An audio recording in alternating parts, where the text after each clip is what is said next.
She was young, full of dreams, and gone in a blink. The murder of 17-year-old Mackenzie Cowell wasn't just brutal. It was terrifying and layered in more questions than answers. A small town shaken a body by the river, and a suspect who claimed innocence until the end.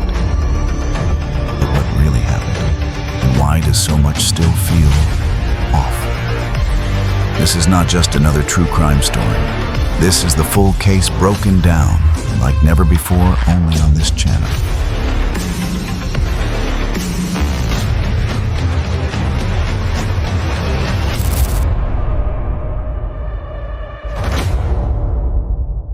It was supposed to be just another ordinary Tuesday. 17-year-old Mackenzie Cowell had a routine school beauty academy dance practice home.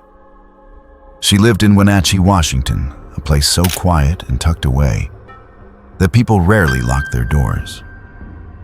But on February 9th, 2010, everything changed, and it would haunt the town forever. Mackenzie wasn't just any teenager. She was vibrant, ambitious, and fiercely determined. Splitting her time between her parents' homes, she was only months away from graduating high school.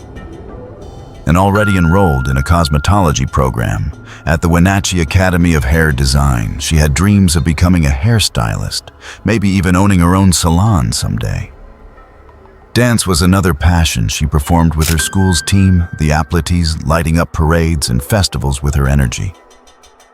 And for those who knew her, Mackenzie was unforgettable, kind, bubbly, and quietly brave. But it hadn't always been easy. Mackenzie had spent years being bullied for her underbite, something she was planning to surgically fix. Yet through it all, she pushed forward, her father. Reed admired her work ethic, up before 6 a.m., often home after 6 p.m., balancing school, modeling dance, and now cosmetology. She was young, but she was building something. That night, Reed had planned something simple. A father-daughter dinner. With Mackenzie's packed schedule, moments like these were precious. He expected a message around 5 p.m. when classes ended, but it never came. 40 minutes passed, then an hour. He called straight to voicemail, not even one ring. And just like that, the dread began to creep in. At 8 p.m., just as Reed was about to call the police, they called him. Mackenzie's car, an older Pontiac Grand Prix, had been found abandoned at Pitcher Canyon, miles away from town, in a place so remote it made no sense. Her purse was still inside. Some clothes too, but no keys, no phone, no Mackenzie, and only one set of footprints in the snow. Detectives launched a massive search that night. Dogs, helicopters, boots on the ground, but there was nothing. No sounds, no clue, just an empty vehicle, a lonely canyon, and a father who knew deep down something terrible had happened. The story broke fast. Local news stations flashed her face across the screen. Missing teen in Wenatchee. The headlines read, but people didn't need to be told something was off. Mackenzie wasn't a runaway. She had no enemies, no signs of trouble. The town held its breath. And then 4 days later, the nightmare became real. Her body was found on the edge of the Columbia River, still in her beauty school uniform, beaten, stabbed, strangled. No drugs, no alcohol, no evidence of sexual assault. But one detail sent chills through everyone who heard it. Her arm had nearly been severed after death. The question was no longer, where is Mackenzie? Now it was, who could have done something this horrific? The investigation into Mackenzie Cowell's murder began with urgency but little direction. Detectives returned to the beauty academy where she was last seen, hoping for any hint, any clue. Her classmates said Mackenzie had stepped out for a 15-minute break around 3 p.m., asking whether she needed to sign out. But she hadn't told anyone where she was going. Surveillance footage confirmed it. Mackenzie was seen leaving out the back door alone. That was the last confirmed sighting, at 3:42 p.m. She sent a casual text to her boyfriend. "Hey, what's up?" he replied, but she never answered. That was the final communication from her phone. It was as if she had vanished. Her debit card, which only had about $20 on it, showed no activity. Nothing was stolen. There was no robbery, no known motive. But then reports started to surface. 3 separate residents told police they had seen a slim, tall white man with dark hair and a long coat walking near Pitcher Canyon, the very road where Mackenzie's car had been found. The sightings occurred between 4:30 and 5:30 p.m. That man was now their mystery. Authorities began analyzing Mackenzie's phone records, thousands of pages. They issued warrants for her Facebook and MySpace accounts. They combed through messages, comments, every digital breadcrumb. Reporters covering the story noted how the police were treating the case. This wasn't a runaway situation, not even close. This was serious from the start, with no strong leads. The FBI joined the effort. The Mackenzie Cowell task force was formed. Over 800 people were interviewed. Hundreds of tips were chased. Flyers went up across Wenatchee. It had been 72 hours since she disappeared, then 4 days, then a week. The discovery of her body only added to the horror. She had been killed and left at the Columbia River. But how had she gotten there? Where was she murdered? Those were now the key questions. The medical examiner confirmed that she had not been assaulted in a sexual way, which ruled out one possible motive. But the attempt to cut off her arm and the presence of a serrated knife lodged in her shoulder indicated a far more disturbing deliberate intent. Duct tape was also found near her body, and it would later become one of the most crucial pieces of evidence. Dive teams scoured the riverbanks and nearby areas for any sign of the killer, any discarded item, any hidden clue. The theory developed that her killer may have been someone she knew, someone she trusted, or maybe a complete stranger with dark fantasies. Police began looking at everyone in Mackenzie's orbit. Her boyfriend, her mother's boyfriend, acquaintances, anyone who might have had access to her that day. No one was above suspicion. Even the people closest to her were questioned thoroughly. Her boyfriend was cooperative and agreed to a polygraph. He passed almost. One question tripped him up. "Do you know who killed Mackenzie?" The results said he failed, but he insisted he had no idea. He was shaken, visibly disturbed, but not evasive. Detectives noted his reaction, but didn't treat him as a suspect. Neither did they treat her parents that way. The focus shifted outward. The case was growing darker, and then out of nowhere, a new name surfaced. Her name was Liz Reed, a former drug addict and police informant who claimed to have seen a video, a snuff film, she said, showing Mackenzie Cowell being murdered. Liz told investigators that the killing was a case of mistaken identity and that 2 drug dealers, Sam and Emmanuel, were responsible. According to her, Sam had confessed to her directly, saying, "I choked that girl to shut her up." She even claimed to have retrieved a ring belonging to Mackenzie from the crime scene sent there by Emmanuel. That ring was handed over to police.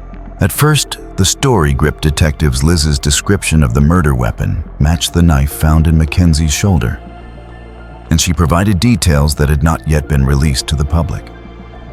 It seemed impossible for her to know those things unless she had seen something real. But no one in Mackenzie's family recognized the ring. Neither did her friends. Police began checking phone records and alibis for Sam and Emmanuel, eventually ruling them both out. Emmanuel had been working at the time of the murder, and phone data confirmed it still. Detectives couldn't completely ignore Liz's claims. They searched for the alleged video chasing leads for months, but came up empty. Eventually, Liz withdrew her statement, saying she feared the police would charge her with murder. Officially, the investigation had gone cold again. 7 months passed, hundreds of interviews, thousands of tips, but no breakthrough until a letter arrived from prison. The author, a man named Theo Keys, another police informant. His message to detectives reignited the case with a single name: Christopher Wilson. Theo said Chris was an old friend, but something had always been off. He told them about a time when Chris had randomly started choking a woman at a party. then casually stopped and acted like nothing happened. Theo also knew Chris had attended the same hair academy as Mackenzie and lived just a couple of blocks away from it. That detail caught detectives' attention immediately. They pulled the school security footage. It showed Chris leaving the academy less than 2 minutes after Mackenzie walked out. Through the same back door, then nothing. No sightings, no contact. Chris had no alibi for the rest of that day. He texted his ex-girlfriend a few times, but no one had seen him. Chris claimed he didn't even know Mackenzie personally, just that she went to the same school. He volunteered for a DNA swab. And that's when everything started to unravel. The DNA. They matched. Specifically, it was found on the duct tape near Mackenzie's body. When confronted with that fact, Chris immediately asked for a lawyer and stopped talking. Detectives started digging into his background. He had no criminal record, no history of violence. But what they found next was chilling. Chris had a fascination with death. He idolized serial killers. He had a tattoo of Hannibal Lecter. He was obsessed with the show Dexter, in which the main character murders and dismembers his victims. And Chris had once worked in funeral homes, where he told classmates he liked cutting people up. People who knew. Christopher Wilson described him as quiet. A bit odd, but not threatening. His mother said that being different didn't make someone dangerous. His best friend described him as kind and generous, saying he simply didn't look or dress like everyone else in Wenatchee.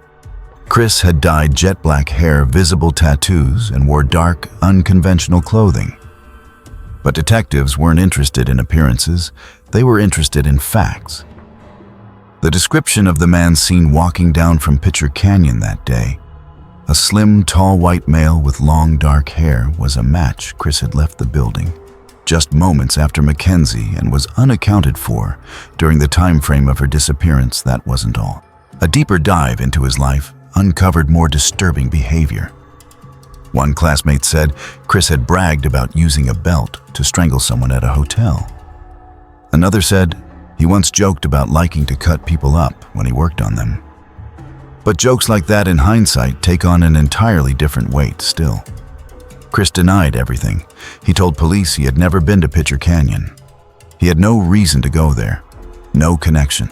But when his DNA turned up on the duct tape found near Mackenzie's body, he couldn't explain it, and he refused to try. After asking for a lawyer, Chris went silent. Investigators believed that his obsession with Dexter may have played a role in the crime.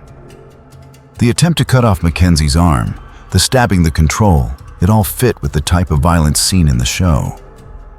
But police needed more than parallels. They needed proof. They executed a search warrant on his apartment, looking for forensic evidence. That's where they found a stained patch on the carpet. Chris claimed he had spilled water while dropping a bong. But the lab results proved otherwise. It was Mackenzie's blood, and there was a lot of it. That stain confirmed what detectives had feared. Mackenzie had been killed inside his apartment. The pieces were coming together. But there was still one more twist, a second arrest. Police took 22-year-old Tessa Maria Skiljan into custody. She was a friend of Chris's and had been seen in photographs taken in his apartment and photos that showed her posing in the exact spot where Mackenzie's blood had been found. When asked, Tessa said she had no idea she was on top of a blood stain. She said Chris had taken the photos without telling her what had happened in that room. But there was more. Investigators uncovered cell phone videos of Tessa walking around the apartment, zooming in on bloodstains. In one clip, Chris could be heard asking, "Does it look clean?" And Tessa replying, "Yeah, it's clean." Considering what? That question hung heavy. Tessa was charged with rendering criminal assistance and obstructing the investigation. She posted bond, but in the end, no formal charges were filed against her. The focus remained on Chris Wilson. The case against him was building by the day. And now the community that once knew him as the quiet guy at beauty school was preparing to watch him face justice. And In court, Christopher Wilson faced the charge of second-degree murder. He stood quietly as the courtroom filled with Mackenzie Cowell's family, friends, and members of the public who had followed the case from day one. His mother was there too, holding back tears. When the judge asked him how he pled, he replied, "Not guilty." But the prosecution had other plans. They were confident in their case. The forensic evidence, the DNA, the blood in his apartment, the timeline, it all pointed to Wilson.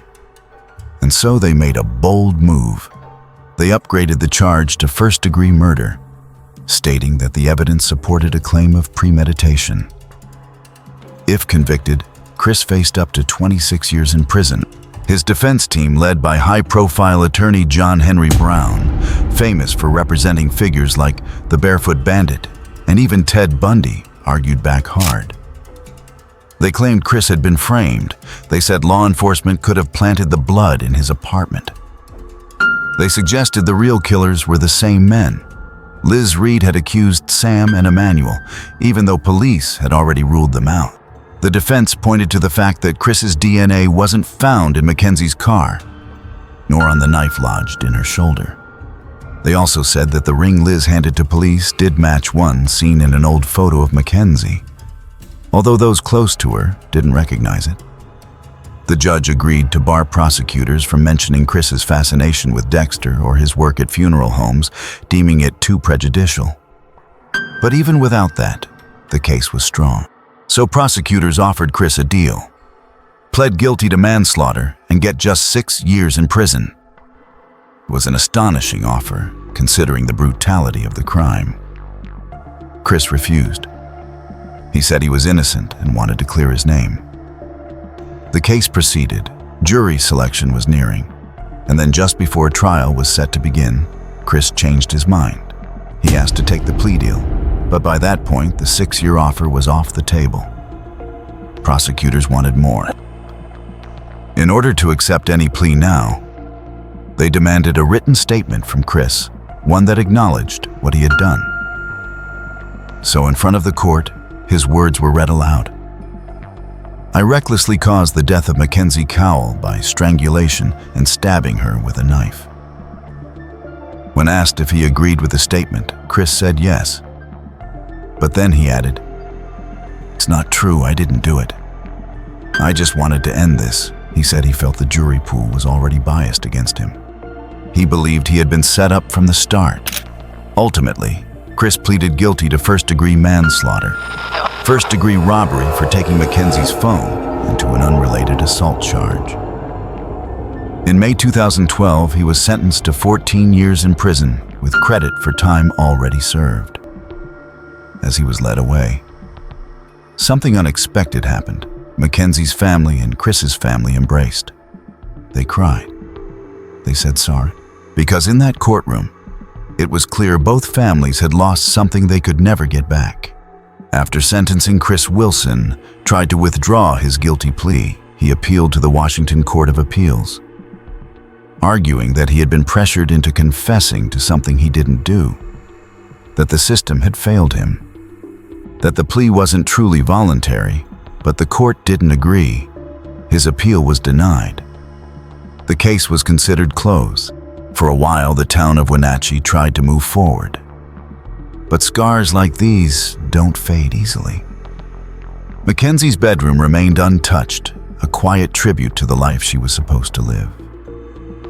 Her father, Reed, kept a wind chime outside, and every time it swayed, he said he could hear her voice. He never stopped missing her, never stopped talking about her. In that stillness, Mackenzie's memory lived on. But the story wasn't quite finished, because in late 2023, Christopher Wilson walked free. After serving 11 and a half years of his 14-year sentence, he was released. No longer a suspect, no longer an inmate, but still in the eyes of many a man, tied forever to one of the most disturbing crimes Wenatchee had ever seen. His release reignited the conversation. People asked, did he really do it? Was it justice, or had the wrong man been behind bars all this time? Some still pointed to the lack of a clear motive. Others couldn't look past the blood in his apartment, the DNA on the duct tape, the silence after being confronted with the evidence. Conspiracy theories circulated, forums revisited Liz Reed's withdrawn statement. Some insisted the real killers had escaped. But no matter how many questions lingered, no new charges were filed. No retrial, no second arrest, just silence. For Mackenzie's family, the release brought mixed emotions. Closure was never really part of the equation. Her mother once said, "The only thing worse than losing a child is losing them without seeing justice." And while there was a conviction, it never felt like a full answer. Not really. What happened to Mackenzie Cowell was an act of violence that tore a hole through a peaceful town and through the lives of everyone who knew her. A girl with ambition, with dreams, with drive. She didn't go looking for trouble. She went outside for a 15-minute break, that's all. And somehow she never came back. Maybe she trusted someone she shouldn't have. Maybe she was followed. Maybe the person who hurt her had planned it all along. We may never know the exact moment when everything changed for Mackenzie, but we do know what she left behind. A community that loved her, a family that never gave up, and a story that still haunts everyone who hears it. So when you see her face or hear her name, remember this wasn't just a case. It was a life. A life that mattered, a life that was stolen. Mackenzie Cowell was 17 years old. She deserved the world. She deserved to grow up, to dance, to cut hair, to fall in love, Shura. She deserved more than what happened that day. And we owe it to her never to forget it.